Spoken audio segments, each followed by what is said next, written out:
Hi everyone, my name is Giana La Lima, and today my PD is going to be about teaching MLs to solve word problems. The learning objectives are going to be examining teaching keywords when solving word problems and what the limitations are to that, exploring different adaptations of word problems, and going over a very effective teaching strategy. Before we even talk about the adaptations and the strategies, let's understand why word problems can be challenging for multilingual learners. Many people think word problems are simply a test of math skills, but they actually require students to both do mathematical reasoning and also language comprehension. Language itself creates barriers that many students encounter in unfamiliar vocabulary, complex sentence structures, or academic language that makes it really difficult to just understand what the question is even asking them to do. There are different keyword strategies, but those strategies often encourage guessing rather than understanding the problem itself. When students are taught to look for keywords, they often choose the wrong operation because they aren't actually making sense what the question is asking them to do. The language itself can hide important mathematical relationships. For example, we have many phrases in math such as 3 times as many, fewer than, less than, for every, for all. And all of these communicate different relationships between quantities. But students may overlook those relationships because they're focused on finding the very individual word that tells them what operation to do. Ultimately, there's a lot of research that goes in that suggests the most important part is comprehension. And if students have comprehension of the problems, then they will be able to solve these problems effectively. So let's look at examples of teaching word problems through finding keywords. On the slideshow, we see a graphic that most students might often see inside their classroom and that they'll have at their desk at all times that say, here's how to solve a word problem. If we find one of these words under the addition category, that means we're doing addition, or same thing for subtraction, multiplication, or division. So let's look at the example that we have on the slideshow. It says, Emma has 12 apples. She buys 8 more apples at the store. How many apples does Emma have altogether? We can see that we have one of our keywords jump out at us, which is altogether. So we know that means we're doing addition. And then students are taught to just whatever other numbers are in there, we're adding them together. So this would be an example of solving and teaching through keywords. So the students would underline the 12 and the 8, and altogether means addition, and they would say 12 plus 8 equals 20, so they have 20 apples altogether. But let's see what happens when we rely solely on those keywords and we don't take the problem into consideration. So again, we have our example that says Joseph walked in carrying 8 bananas. He leaves 4 bananas behind. How many bananas does he have altogether?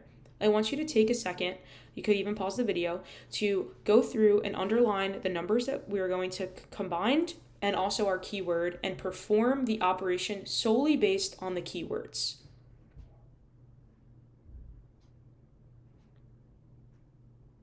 Okay? At this time, if you don't have it, we just pause the video and then I'll continue from here. So when we look at our for our keywords, we see altogether, and we know that means addition. So if we just relied on our keywords, we would think 8 plus 4 equals 12, and we would have 12 bananas. However, if we're thinking, if we look at the whole context of the problem, we notice that it says he leaves 4 bananas behind. So the altogether really isn't a keyword. It doesn't really tell us addition. In this case, we're looking at subtraction. So the student, if they only looked at the keywords, they would unfortunately get this question incorrect. This goes to show the different methods and the different applications that we can use to teaching word problems. So the research provides guidance. The research I did provides guidance on what effective supports we can use for our ML learners when doing word problem instruction. Many MLs benefit from a structured opportunity to process language. Rather than expecting students to immediately start solving a problem after reading it once, they need time to discuss, reread, and make sense of the language that is being used in the problems. Research also suggests that teachers should clarify language without reducing the rigor of the problem. The goal is to not make mathematics easier. It's to break down the language and make that more accessible for our students. Another really important thing is taking the complex sentences and breaking it down into structures that our students can understand better. A lot of times, the students know the mathematics to perform, but the sentence structures of the problem create the issue. So, because of this, researchers recommended adapting the language inside of word problems when appropriate. This can include using the active voice, separating complex sentences, simplifying verb tenses, centering people in the problem, and using familiar vocabulary. So that might sound overwhelming, but we're going to go through example by example to see what each of these methods look like. So let's look at examples of these adaptations. So an example of using the active voice. In the problem, it might say the ball was thrown by the girl, but how we want to rephrase that is the girl threw the ball. Seems really simple, but those changes can be highly effective for our ML learners. We want to separate complex sentences. So I'm going to read this one. A hot dog costs $3.57 and a single salad costs $1.65. If a group of 5 students ordered 6 hot dogs and 4 sides of salads, how much did they pay? There's just a lot going on in that sentence. It's all the information is separated. It's not separated properly, and it can be confusing. So the way we'd want to rewrite that is a group of students ordered 6 hot dogs at $3.57 each and 4 salads at $1.65 each. How much do they pay in total? Here we can see we grouped the item that they were buying and the price together, and that just helps the students organize their information better. Simplifying verb tense, we can go from saying the maintenance crew has been repairing the AC unit to just saying the maintenance crew repairs the AC unit. So just again, a small change, but highly effective. And then centering people in the problem. Oftentimes we see examples such as 85% of the votes supported, but we want to add more context to the problem to make it more tangible. So we can say 85% of parents supported. It just kind of adds a different layer, a different context layer to it. And then the last one would be using familiar vocabulary. So instead of saying this school is hosting a fundraiser by selling concessions during the basketball tournament, we can turn it and say the school wants to raise money by selling food at a basketball game. Just more terms that the students have seen prior and outside of the math classroom. I did provide a handout for the different ways to adapt word problems to keep them in a nice order and for you to look back at. There's also a Canva link if that is easier. Now let's transition into the most effective way of teaching word problems for our ML learners. So the 3-read strategy puts comprehension before computation. Instead of immediately asking students to solve a problem, it gives them multiple opportunities to make sense of the language and context first. One reason this method is so effective is that language is amplified rather than simplified. Instead of removing the language from the task, students are able to engage with it multiple times and build understanding while still working through grade level mathematics. This method also creates a low-stake environment for students. As you'll see as we go through it, we'll do multiple read-throughs, and students are allowed to engage with the problem. We do discussions based on the problem, and they're able to start comprehending it at a better level.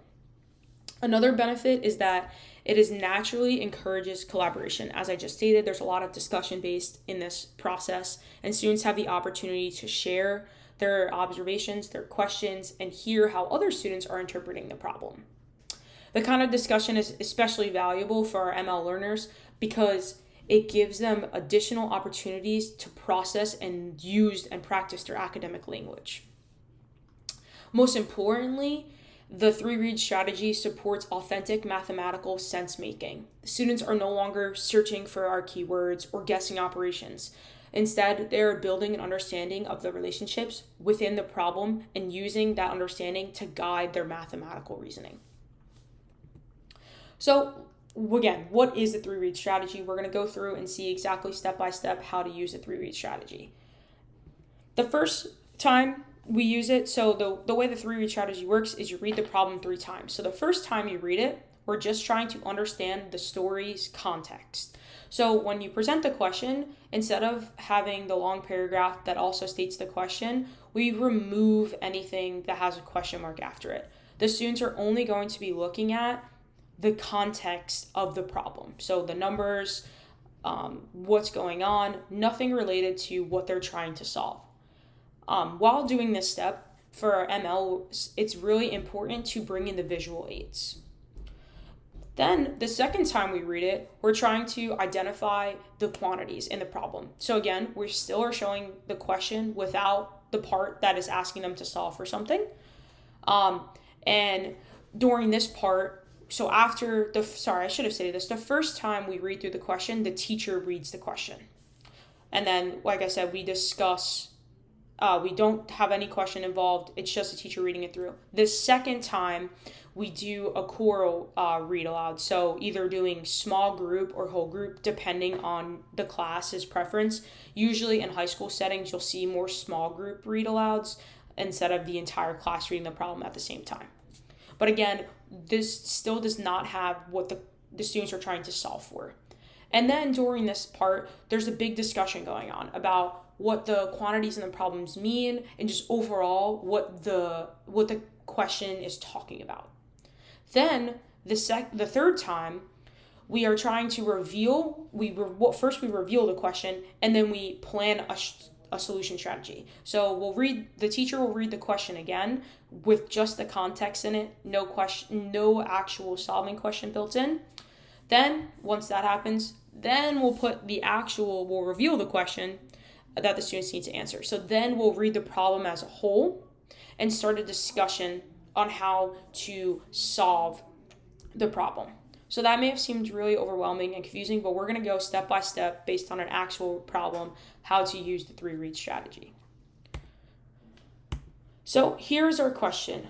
This is the question that the students are going to solve at the very end. So as a teacher, it's important to understand the question first. So it says, a snack stand sold cookies and fruit cups. Cookies cost $4.25 each, and fruit cups cost $2.50 each. A total of 12 items were sold for $42. How many cookies and fruits were sold? So the first time we read the question to the students, this is what they're going to see. They're going to see a snack stand sold cookies and fruit cups. Cookies cost $4.25 and fruit cups cost $2.50 each. A total of 12 items were sold for $42. So they don't see the actual question part, and then also we can provide them the visual. It just kind of helps them give a picture representation of what is going on in the question. For the second read, again, the students will do their choral read aloud, whether it's in small group or in the whole group discussion. And then we will begin the discussion about what each of the numbers mean. So I have broken down the questions as beginner, independent, and proficient.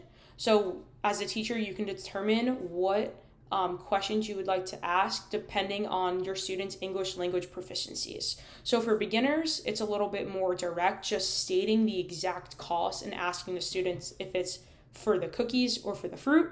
And you have both examples of what the questions would look like.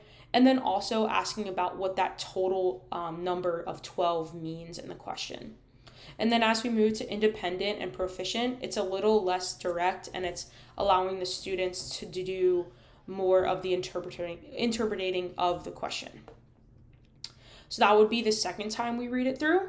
And then the third time, yet again, we would practice, we would read just the context again, and then we would provide the full question, which adds how many cookies and fruit cups were sold.